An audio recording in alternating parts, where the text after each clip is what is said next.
Warning, setting assault to the devil has severe physical and spiritual repercussions. Side effects include, but not limited to, eternal damnation, possible regret, doom and or gloom, nausea, and a lifetime of servitude to the prince of darkness. Please consult with a parent or legal guardian before undertaking a fast-food bargain of your own. YouTube videos cannot be held as valid evidence of supernatural court of law. Okay, on with the video. Welcome back to my channel, or welcome to my channel. My name is Eutychus if you're new, and yeah, without wasting any time, let's get to the video.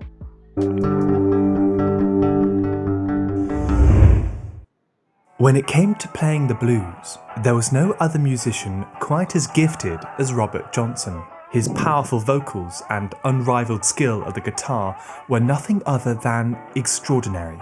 He was good, too good. Shortly after his death, at the age of 27, rumours began to spread about the origin of Robert Johnson's talent. He had made a deal with Satan. He sold his soul to become the greatest musician of the Mississippi Delta. Throughout history, there are many curious tales of people who gain unimaginable wealth and talent under suspicious circumstances. If the legends are to be believed, the price tag is a lifetime of loyalty and servitude to the devil. But when it comes to selling your soul for earthly gain, there's a lot you ought to think about. I'd hate for you to enter a diabolical contract uninformed. So I've drafted up a helpful list of pros and cons of selling your soul to demons, using examples taken from history. Warning, setting assault to the devil has severe physical and spiritual repercussions. Side effects include, but not limited to, eternal damnation, possible regret, doom and or gloom, nausea, and a lifetime of servitude to the prince of darkness. Please consult with a parent or legal guardian before undertaking a fast-food bargain of your own. YouTube videos cannot be held as valid evidence of supernatural court of law. Okay, on with the video. Have you ever wanted more out of life? Feel like you're missing out on the wealth, power, and knowledge you deserve? Well, a deal with the devil might just be your ticket to happiness. Just think. You're one small signature away from acquiring a new skill without the boring hours of practice, or finding that perfect romantic partner without the hassle of self-improvement. The possibilities seem endless, but be warned, nothing good comes for free. Consider the legend of Dr. Faustus, perhaps the most famous example of selling one's soul for personal gain. In one version of the popular myth, Faustus was a scholar who had become dissatisfied with his work. He'd always felt that there was more to his studies than just law, logic, and science. It's at that moment when a demon suddenly appears in his chambers. Introducing himself as Mephistopheles, he had been observing Faustus and offered him all the knowledge he desires. The catch? His soul. Without adequately weighing up the risks, Faustus agrees to the deal. Mephistopheles will serve Faustus for 24 years. But once those years are up, the devil will claim his soul for eternity. The demon Mephistopheles teaches Faustus everything he had desired, and more, including the dark arts of magic, alchemy, and divination. Faustus soon finds himself with unfathomable riches and wondrous new powers, which he enjoys for 24 blissful years. Inevitably, however, those years trickle away. The story ends with Faustus bitterly regretting his decision, but it's too late. The devil has come to claim what is owed. The tragic story of Faustus appears in plays, books, and films. The tale contains a warning. Beware of the dangers of ambition. Had Faustus accepted the feeble limits of human knowledge, he may have been happier in the long run. But in the short term, those perks are pretty sweet. Think of all the good you can do with all the knowledge in the world. Think of all the bad you can do. To play devil's advocate here, is an eternity in hell really worth it? If religious art is anything to go by, it looks like a pretty unpleasant place to visit. Demonic torture, bubbling cauldrons, and being chewed on by Satan himself. There's a lot to have to put up with. But don't let these artworks discourage you. After all, how would these painters know what hell is actually like? It's not like they've been there themselves. Unless... The story of Dr. Faustus is fictional, but there are real-life cases of individuals who are alleged to have made a pact with the devil. Often, they are musicians. Niccolo Paganini was one of the most celebrated violinists of his day. He was a virtuoso, a title given to the rare few who had total mastery of their instrument. Paganini was the best of the best and regularly filled out concert halls across Europe. Many wondered how he became so talented. Perhaps it was his abnormally long hands, which allowed him to play 3 octaves, or his tendency to wildly dance around the stage. When Paganini died at the age of 57, rumours spread that he had made a bargain with demons. One courtgoer from Vienna claimed to see the devil in the audience. Others thought Paganini was the devil himself. As the scandal grew, priests soon refused to bury the violinist. It was a further 20 years for Paganini to find a permanent resting place. If the stories are to be believed, Satan has a good ear for music, and just like in the music industry today, he encourages musicians to enter into unfair contracts. Just look at the many musical genres throughout history that have been labelled the devil's music. Rock and roll, hip-hop, jazz, folk, the waltz. I don't know about you, but hell has a pretty great soundtrack. In fact, if you listen carefully, you may actually hear Satan in the music. There's a particular combination of notes that's been nicknamed Diabolus in Musica, Latin for devil in the music. It's called a tritone, a combination of 3 adjacent whole tones, and it sounds a bit like this.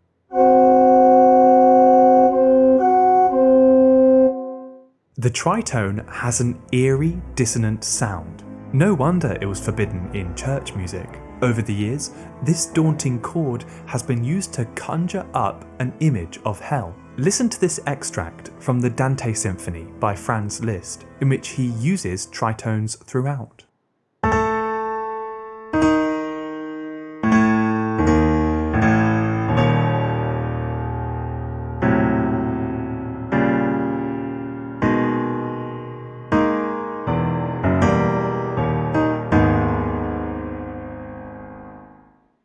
The suspicion of these tritones persists even today. In fact, they were often used in the blues music of Robert Johnson, who we met in the introduction. His devilish sounds likely fueled the suspicion that he had sold his soul to the devil. For those who want knowledge, wealth, and power at any cost, a soul seems like a bargain. But what does Satan get out of it all? Why is he so interested in collecting human souls? In many Christian traditions, Satan is described as being in competition with God, who can command the most souls, who can influence world affairs. For much of history, it was believed that Satan and his demonic representatives roamed the earth and preyed on the weak of heart. Sometimes these religious fears would erupt into a mass moral panic, like with the witch trials that spread across early modern Europe and the Americas. Ordinary people, predominantly women, were accused of making secret pacts with the devil and using their magical powers to cause droughts, plagues, and general misfortune. It was said that they would gather late at night to perform a Sabbath, a dark ritual where demons would be summoned to walk the earth.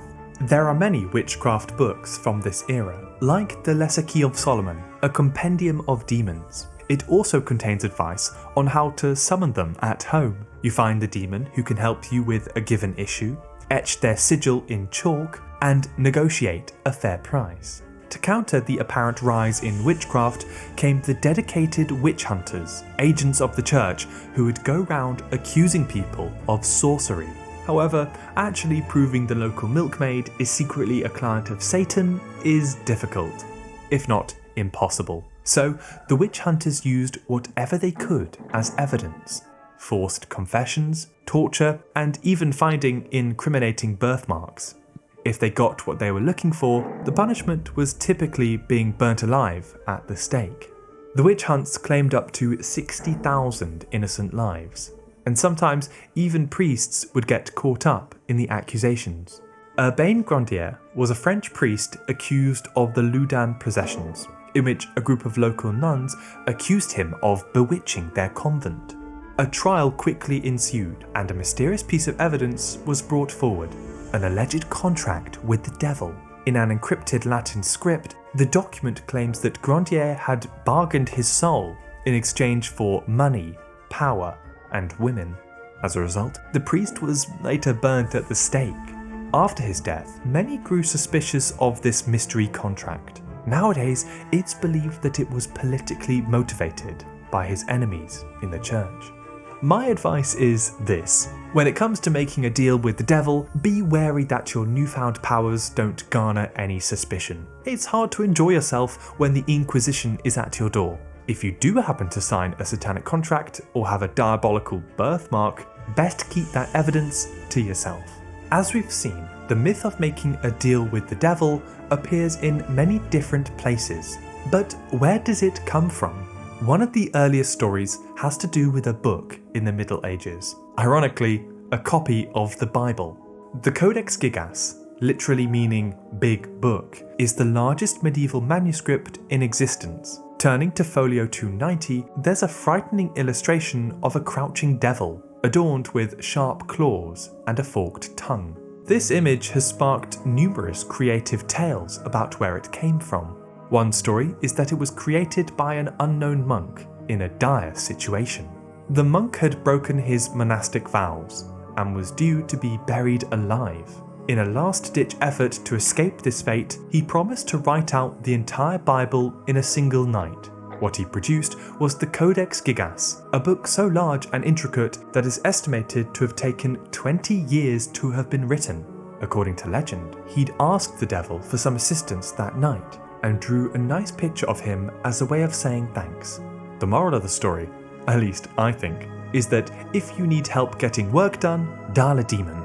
The inspiration for these myths come from the Christian New Testament to the story of Jesus wandering the desert.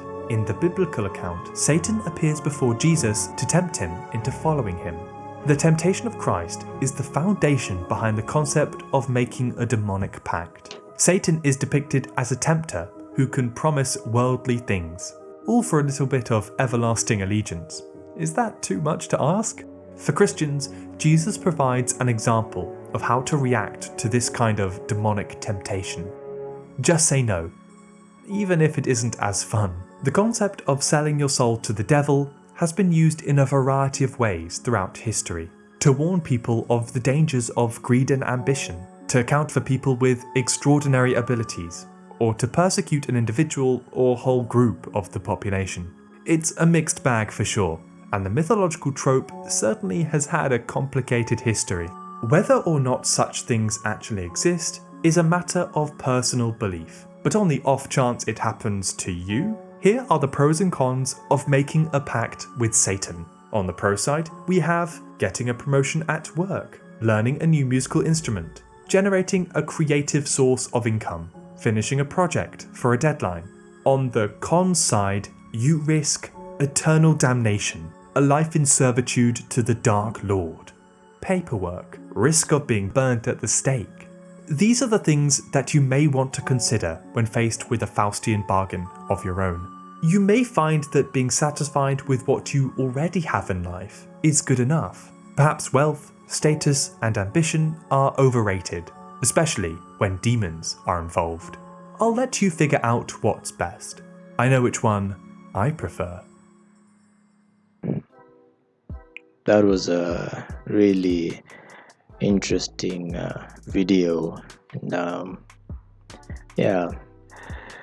do you believe that all these people got their abilities or their knowledge from making deals with the devil? I really doubt it. I think people are just smart, and creative. And sometimes jealousy is usually behind all these claims, because people can't fathom that there are people out there more talented and more creative than they are. So they'd rather defame them to bring them to their level. This also applies in our day to day. You become famous, and people start saying that you got all that fame from the devil, and it's never true. If you actually took your time to go and look at all these people, you would find that to get where they are, they spent most of their lives training and working really hard, and that's why they are so successful. And I think this should stop. Yeah, people are smart. Humans are smart. We don't really need help from magical goats to become creative, or to become smart, or to invent something. We can do it ourselves. We have our brains to think. So yeah, but even if you could sell your soul, I doubt it. There's a way to do it, because your soul is not yours. It's your creator's. He created you. He owns your soul basically, so you can't really sell it. And to those people who say you can, how do you do that exactly? Do you write something in like blood, or is there incantation? Do you go somewhere? Do you have to know someone? Or does it just appear and makes a deal with you? So yeah, I'd say selling your soul would be like doing a lot of I'd say evil stuff to get to where you are, like bribing, or killing, or some corrupt evil thing like that. That's what I'd call selling your soul. But in terms of these people that have been mentioned, I think they were just really creative and really smart people. Yeah, they really took years upon years to get to where they are. So yeah, you can go check out this guy's channel. I'll leave a link to this video in the description. He has a lot of interesting stuff. But anyway, thank you for watching as always, and see you amazing people in the next video.